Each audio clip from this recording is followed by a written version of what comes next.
the IDF continues to pound the Dahiya neighborhood of southern Beirut, and Hezbollah continues to fire salvos of rockets into the Galilee in the upper part of Israel. But Israel definitely has the upper hand, and over the weekend, another Sinu Hezbollah terrorist operative was eliminated by an Israeli airstrike in the heart of Damascus, Syria. All of this comes amidst talk of a ceasefire agreement, but the decision about whether this ceasefire happens or not lays in the hands of Iran's supreme leader Ayatollah Ali Khamenei and the Islamic Revolutionary Guards Corps. Meanwhile, in the Gaza Strip, Hamas launched rockets into the Israeli territory over the weekend, and now the IDF must evacuate the area the launches came from and clear it from Hamas terrorists. At the same time, Hamas has published a video claiming to have executed a female hostage, and the IDF said it is investigating this claim. In related news, the focus is on the United Arab Emirates, where an emissary of the Jewish Chabad organization has been kidnapped and murdered. All the evidence point to the involvement of Iranian agents who have already fled to Turkey. Further away, we're seeing an incredible drama play out in The Hague, as the International Criminal Court has issued arrest warrants for Prime Minister Benjamin Netanyahu and former Defense Minister Yoav Gallant on suspicion of committing war crimes in the Gaza Strip.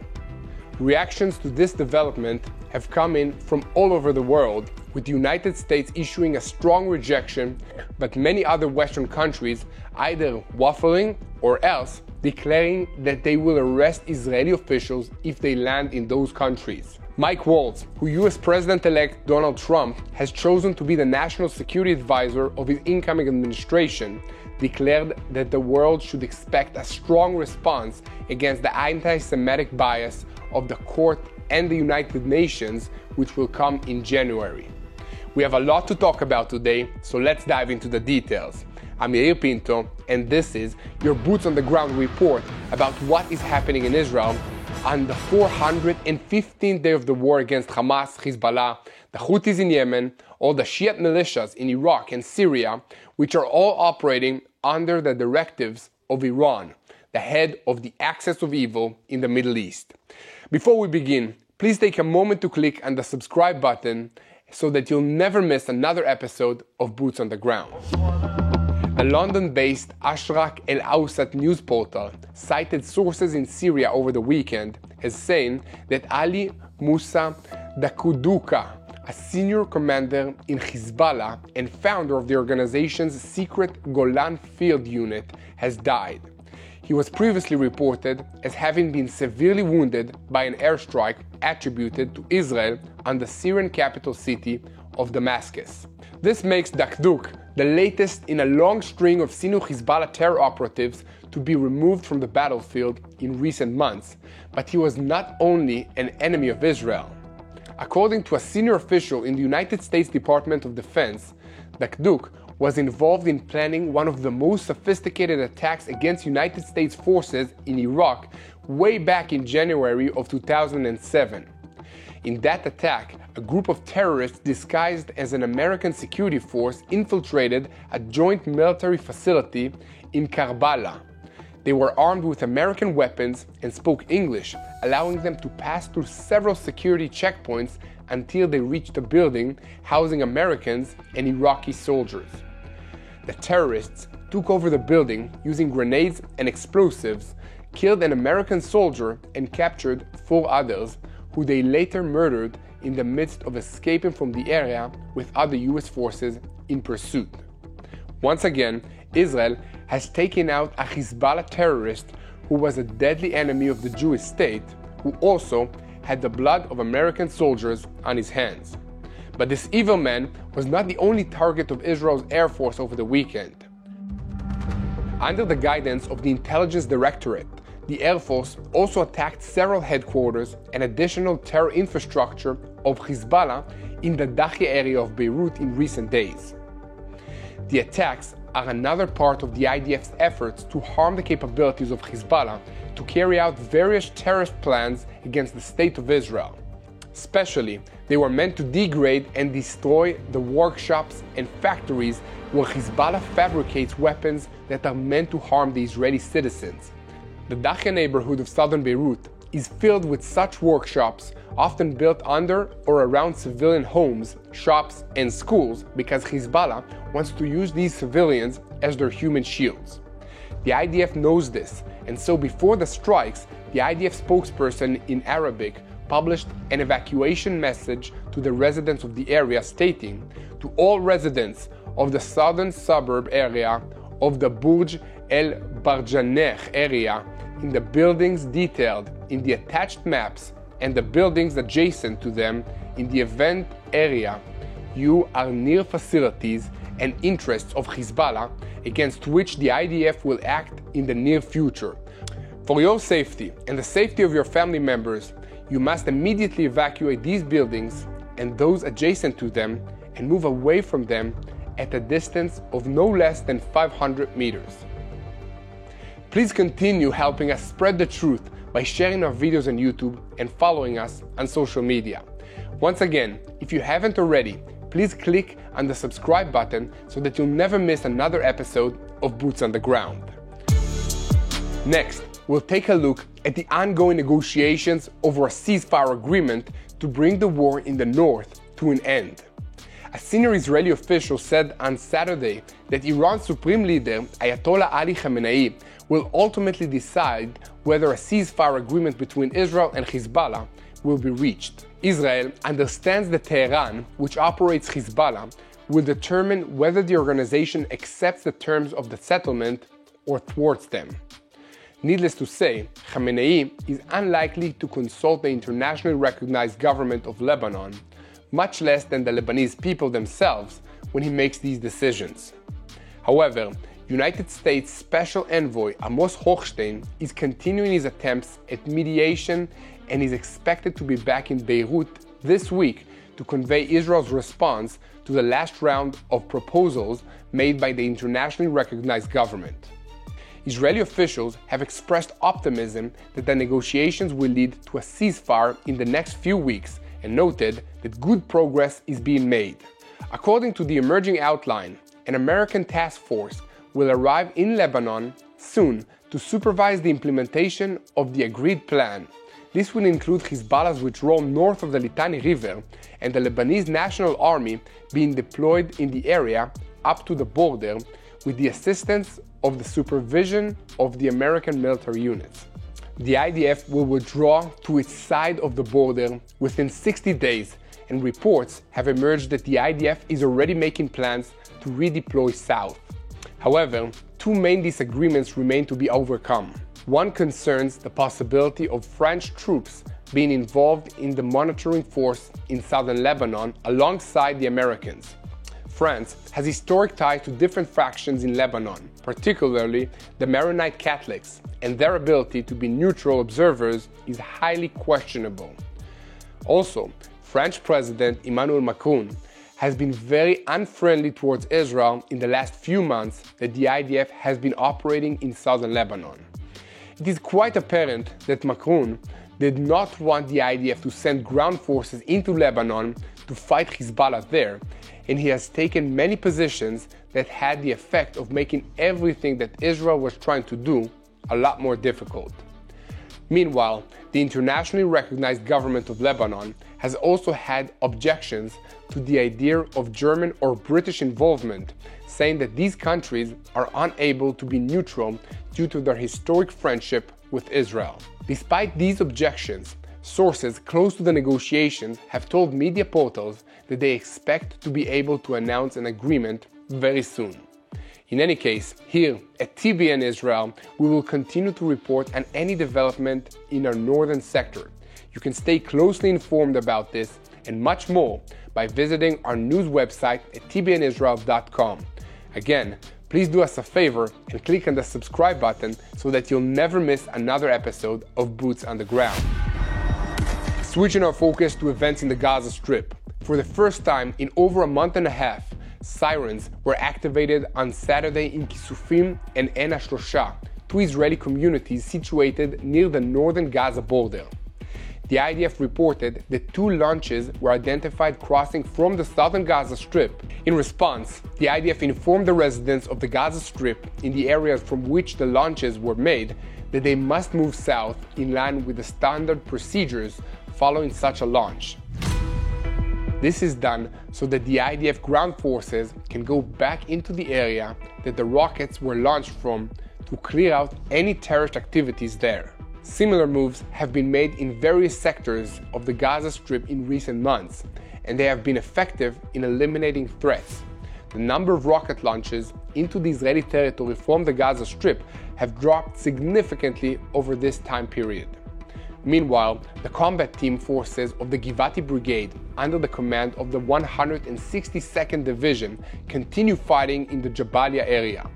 Dozens of terrorists have been eliminated, terror infrastructure has been destroyed, and large quantities of weapons and ammunition continue to be found, captured, and demolished so that it can't be used to harm Israelis any longer. Speaking of harm to Israelis, Hamas posted a video over the weekend perpetrating to show a female Israeli hostage who they say has been executed. The IDF is investigating to see if the footage is authentic, but as of Sunday morning, the IDF spokesperson's unit was saying, "At this stage, we cannot confirm or deny the information." But Abu Obeida, the spokesman of Hamas's military wing, claimed that after renewing contact with the force guarding the hostages, which was cut off for weeks, it turned out that one of the hostages had been murdered.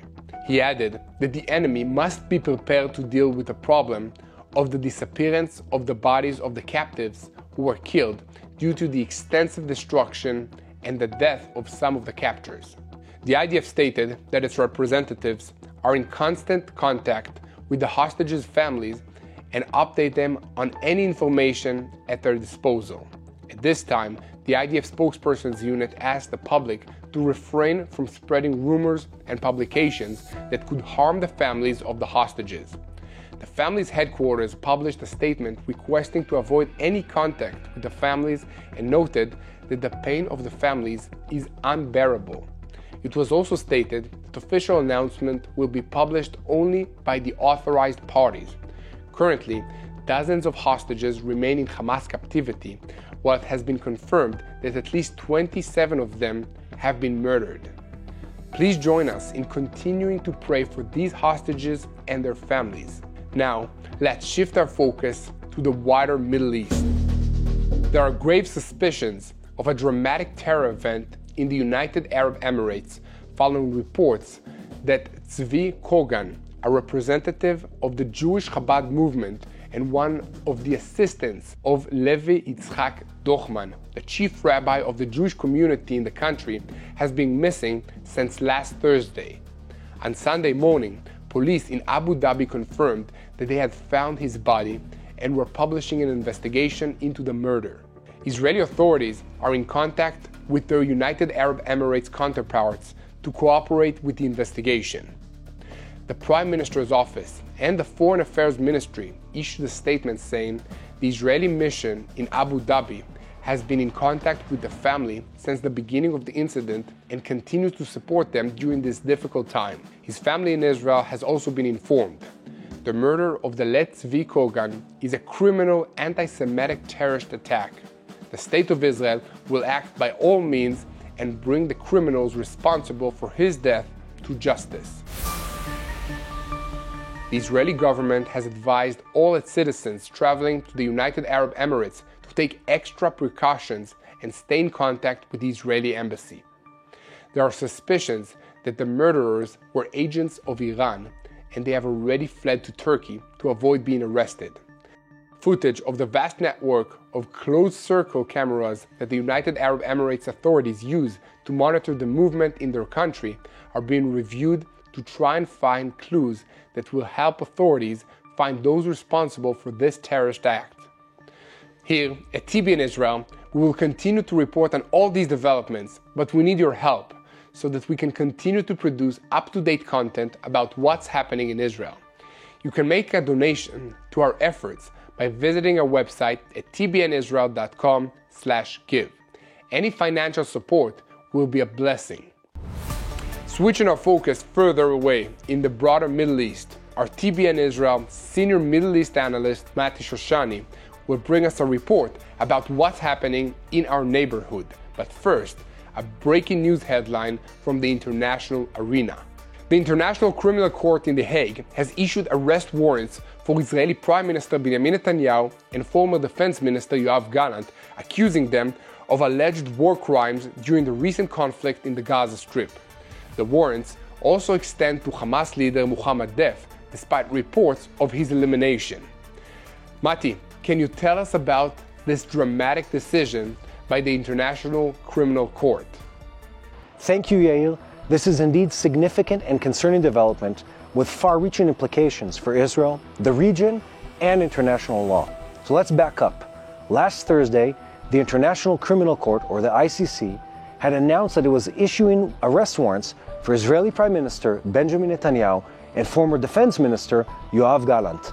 These charges include alleged war crimes and crimes against humanity, especially citing the use of starvation as a method of warfare, murder, persecution, and other inhumane acts during Israel's recent military operations in the Gaza Strip.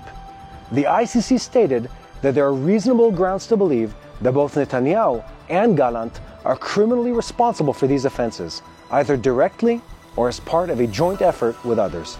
Additionally, the court issued an arrest warrant for Mohammed Deif, the military leader of Hamas, although his current status, whether alive or dead, is disputed, with Israel claiming he was eliminated earlier this year. The Israeli government has responded vehemently, denouncing the ICC's decision as anti-Semitic and comparing it to a modern-day Dreyfus affair. In an official statement, the Prime Minister's office declared that Israel rejects what it called absurd and false accusations from a biased and politicized court.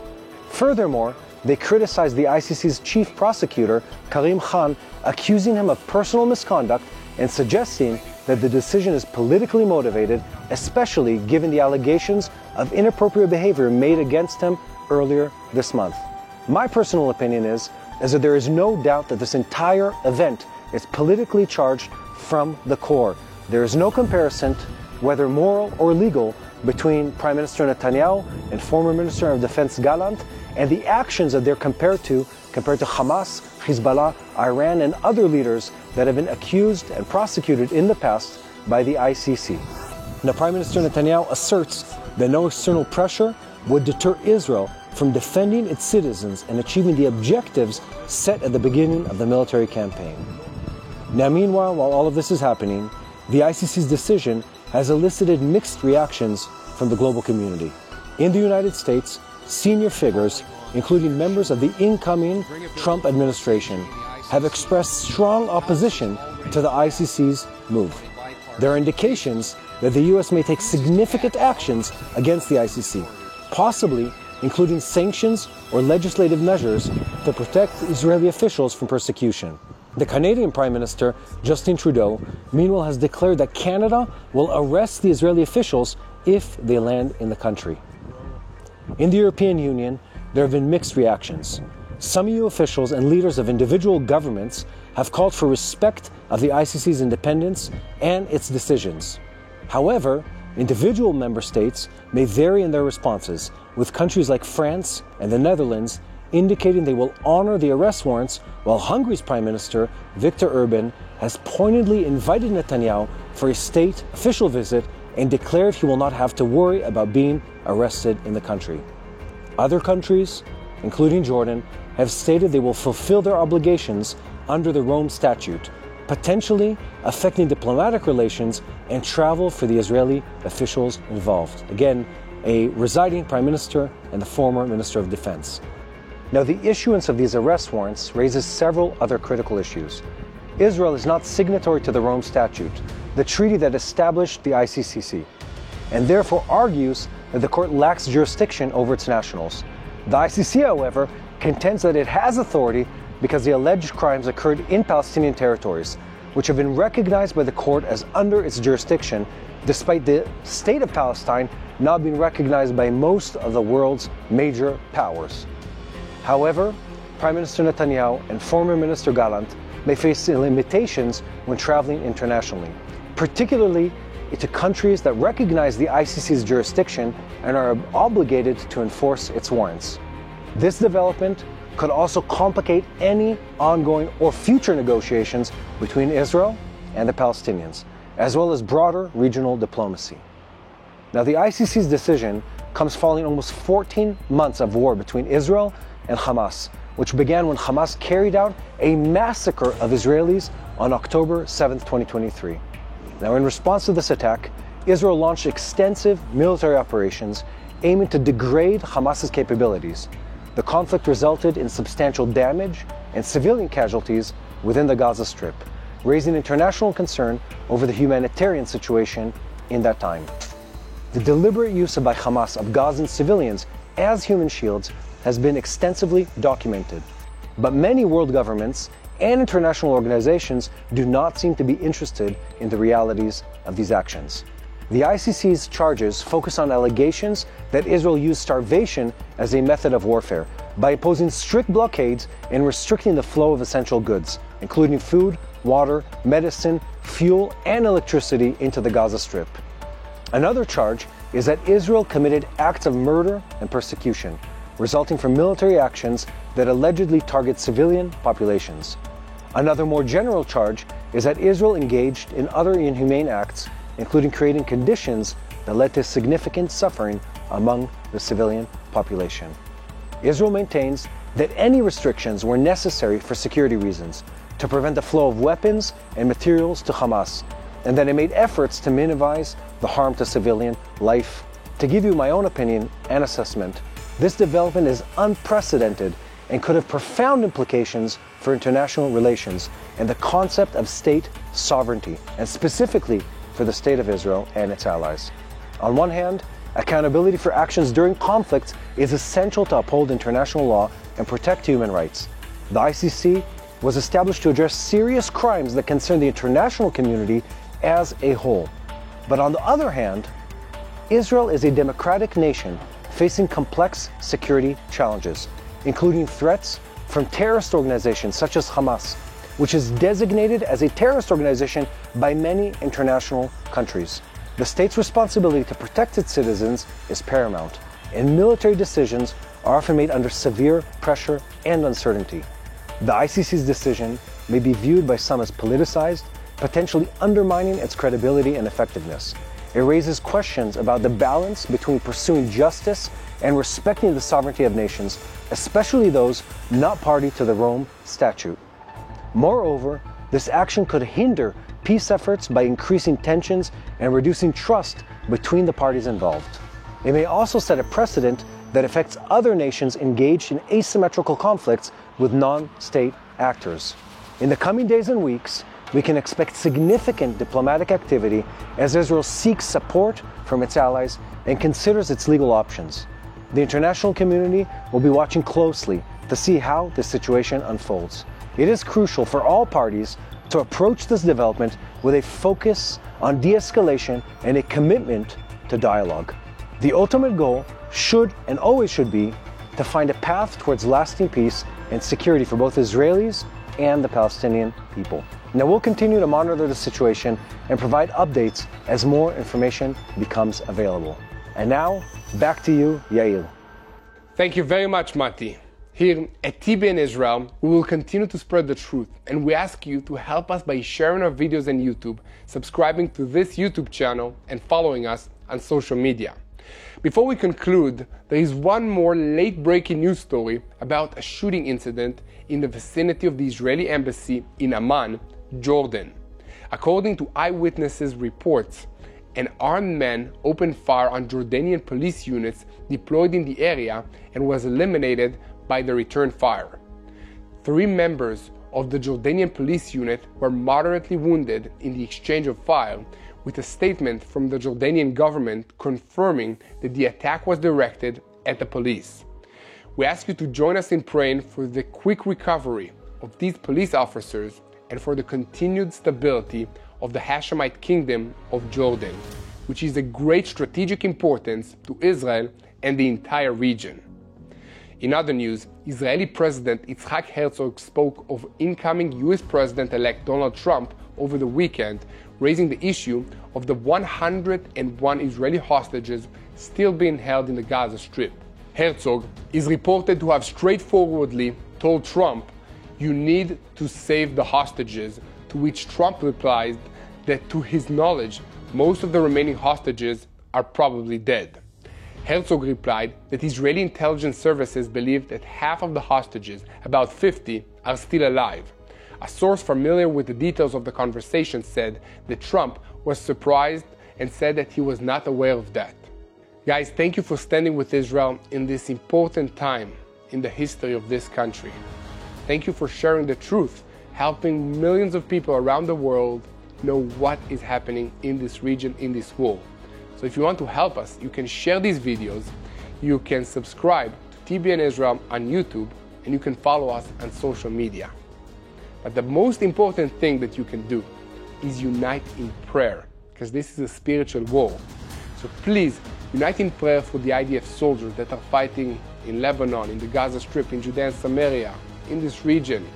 Unite in prayer for the hostages to be reunited with their loved ones back in Israel. Pray for all the civilians that are affected by this conflict, by these terrorist organizations. Pray for the Iranian people that they don't want the regime to keep crippling and destroying their lives. They want a hope, a better future, and an opportunity for peace with Israel. And the most important thing that you can do is unite in prayer for the peace of Jerusalem. And together we will win this war because God is on our side.